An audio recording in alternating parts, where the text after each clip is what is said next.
90 rune split, but into the laning phase we now go as I paired up with the Mirana. Yeah. Top lane, they're going to go up against that Juggernaut. As well as the Tiny. Finding himself up here. DY is going to be at the bottom lane on the Dazzle, paired up with the Slaughter. I think the support's going to where they are. First blood. Solo kill mid. There we go. Paparazzi gets his revenge. He's like, you think you can play SF and own me? Let me show you how it's done. I didn't even think to look mid. Yeah. I mean, triple raise from the get-go. He's got the sticks. He's probably going to bring some mangoes out, but that's a great stop for him. Yeah, I mean, you asked about the supports. They're doing support stuff. They're pulling some waves up top. Zayat's pulling waves behind the tower. Yeah, and down bottom, I think it's no surprise to see Puppy's Lich there. Sending the Dazzle, you want to have this range support with a Slaughter. That's why they send the Dazzle down bottom. Sure. Just to give this, doing double melee with Slaughter is like you're asking to lose. I think all the lane set makes a lot of sense for it. Apparently the Shadow Fiend versus Batrider makes a lot of sense too. Just right from the beginning, just mowing him down. And no, I'm with you. It like I said, it feels personal for Paparazzi. First pick in that Shadow Fiend. Already getting the first blood, so expecting him to pop off this game certainly. Perfect. It's one of those, definitely feels bad when you have such a bad hero lane matchup and go into a game 3 decide. I'm sure the only thing he was saying is like, I want to have a good lane. And hey, apparently SF just doesn't have any bad lane matchups because he picked this blind and is off to a fantastic start. So that continues. Top water rune gets secured for secret. They may want to try grab double runes here, but Paparazzi has the lane pushed out in mid, so he can easily go grab that with his bottle if he wants. Although he hasn't got his bottle quite yet. He needs to bring it down the courier. Here, that's 15-1 charges as well, but oh, that's the boots of speed actually. Boots, yeah. Looks like Nisha's going to be the one going for the bottle here, so he's just playing around wand. I mean, that's one of the nice things playing in a Batrider is you don't actually rely on the mana regen that the bottle brings to the table quite as much. So that water rune just chilling down bottom.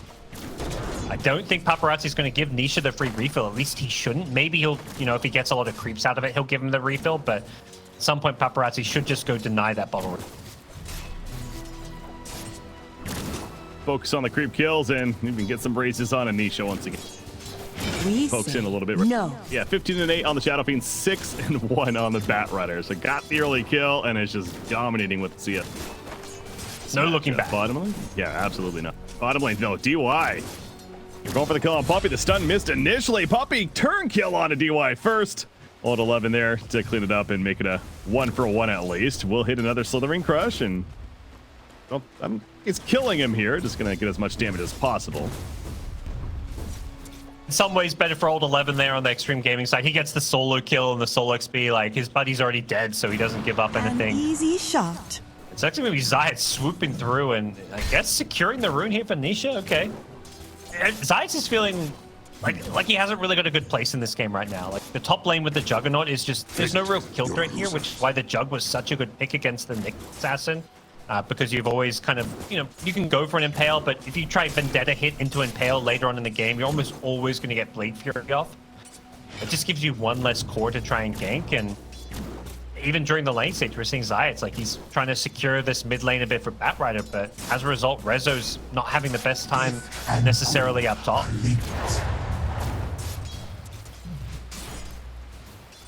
Pressures the bottom lane, but he's fine hugging that tower. But yeah, top lane, you mentioned Resolution. Already at half life right now, PYW. Facing Zayat, finding himself coming up here now. And now's the time for the turn, apparently. Yeah, the arrow into the impale, into the kill. There you go. It was not going to do it. That changes things. Oh, giving up. Speaking of that, Crystal, it's going to be giving up a life, folks. I said it. It looks so pretty, especially when it is die on impact. No chance. That's in trouble, though. Yes. They've got another grade here, but nice carapace. Yeah, you can tell he was going for old 11 though. He shows up all of a sudden, and Nyx Assassin will fall as a result. Now Nisha needs to run. The double stun coming out with the avalanche and a double kill. That Mask of Madness enhanced attack speed. No lead charges. Doing work. Okay. I'm gonna dive for it. To that point again, as you even mentioned, with Resolution, he's gonna have to, you know, bring back his position 1 days here. It feels like his Mirana. They really need that from him, and hey, that's a good start. Resolution killing spree. Zach, of course, the one to set that up, but Farms at the spot of lane. We saw the pings coming out by XG. They want to try to kill him. He doesn't have the blink yet. Again, he's been playing behind as Nisha. He's got the bit to travel, so he's flying around fast. He still is lacking a bit of that mobility. Blink coming up next, but meanwhile, that's tiny. Push the top tier 1. Surprised if they keep going with this. Lanes aren't in the best position, so they're gonna have to kind of keep falling back, and Secret's trying to split push a lot, but we've got a blink starter, they have those kill opportunities, but speaking of kill opportunity, they've got all 11 mid. Perfect. Chain Frost even the pull in, and yes, it is a kill. DY pointed in just a little bit too late. That really was good execution. Much. Point, probably just gonna let him and go back to continuing your farm towards progression of more items, but a 4-player smoke from Secret meanwhile happening as they wrap around towards mid. So that's tiny, but Now, the kill where Extreme Gaming are a little bit split up. They are going to get a revenge kill on Zayats here, and Paparazzi can top BKB and tower is everything. under I was a little bit worried about some kind of initiation. I'm not sure from who. The lasso had already been used, but is 9-second BKB now on cooldown? Well, I think the spike carapace was actually Smoke up and that next play. They don't have to use the slaughter initiation. They've also got the tiny blink now as well. checking the triangle first. They scanned it, nothing hits. They're right. IW. Over here, it's Bat Rudder in the tree. They seem aware of this on the Secret side, but not aware enough for a toss back. They get turn kill though. Man, that's a shame. Frost, the Sinister's kid. This is a lot of damage, actually. TY the jump on 0-11. He jumps up out of the backlash. That's a dead Shadow Fiend, actually. That's what happened right there. 0-11. He gets the beat down on TA, but at what cost? He dies for it himself. Juggernaut. Blue has Omni Slash, has Manta. Looks like that's the play, so he'll be actionable for his team. He did thousands of damage there, and just the follow-up, it was just brutal. I mean, I was looking at that too. He did 2,500 damage. By the way, Nisha's going to do some damage here. Blue has no clue. This is an easy initiation with the Invis, and that's a free kill onto the Juggernaut. And here you go. This is the secret opening. Quite a bit. I mean, what's really your target at that point? We talked about Lich. You don't necessarily want to do unless you're going to burst him before he casts anything. Obviously, they couldn't last time. Oh, that's an illusion, by the way. That takes a stun. Nisha finds a real one. He finds it looks like Tiny of all heroes. That comes a Shallow Grave. The save. Paparazzi, Chain Frost, bouncing around. Good spread, though. BYW is dead after the Shallow Grave wears off. However, Slaughter's in. Old 11, he wants something. BKB's being committed. The Omni Slash cuts down the next assassin on top of the Requiem as well. But now Paparazzi, he's feeling plenty of damage himself. Resolution setting his ground. BKB's ward off. Another Shallow Grave for the save, but it's just delaying what feels like the inevitable. The Sinister's gaze pulls and says, you ain't going nowhere, Paparazzi. 3 dead, and let's go to Roach. The game feels pretty comfortable because of the vision advantage. Just looking at the mini-map, you just see it littered with these little green dots.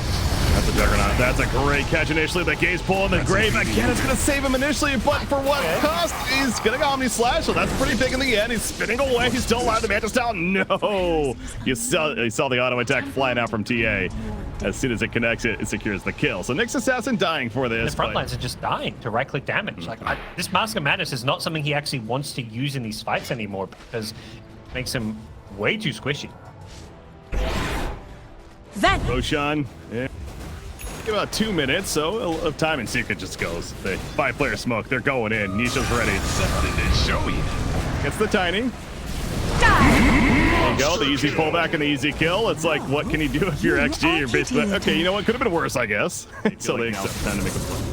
So hard when you don't have that good scouting or vision hero, and their smoke pops. PYW is like, someone might be here, blink in, but opportunity's already gone. Found him. Nisha, he got the target this time. Much better on the Shadow Fiend. 65 seconds he's out for. He's got a buyback. You do not want to have to use that though. And the double flame break. This Tiny, you ain't getting away. He gets a Shallow Grave. Old 11 will stun. PYW, though, he's still dying to the using everything to keep alive. And now Slaughter gets caught in the front line. Shadow Fiend did buy back, but the blow up on the Slaughter. He buys back immediately, though, himself. Tiny trying to get away. That Frost Shield's up. Slowing things down around. Resolution, he's been slowed as well. But it just really is making life so difficult for this XG. Yeah. It's definitely the best adjustment I think Dire's Secret top made. tower Like, there is under was this attack. emphasis on SF coming into game 3 with Xtreme Gaming first picking the hero, taking away all that thought. Best way to deal with the next assassin is kill it. He's not going to kill it, though. Unfortunately, not enough damage. Luz spinning in front, but now needs to fall back. Nope, he's bringing right back in. He just says, get over here. The Shallow Grave, Lotus Orb. No Trying to Omni. keep him alive. The Shadow Oh, Report up. no. No Omni Slash. He's down for 74 seconds. Now they did kill TA. He's just going to bring him right back up, though. And that is XG falling to pieces. So is the Shadow Fiend. And GG, well played. Secret going to be matched up against T1 in the next round. What a, I mean, at this point, Team the Secret. lead was just too big for Victory. Secret. The kills make it seem close, but Secret just pulled so far ahead here, and Xtreme Gaming all in on this kind of early game minus armor strat. Really looking to play around a lot of tempo, just couldn't quite make it happen. And yeah, I think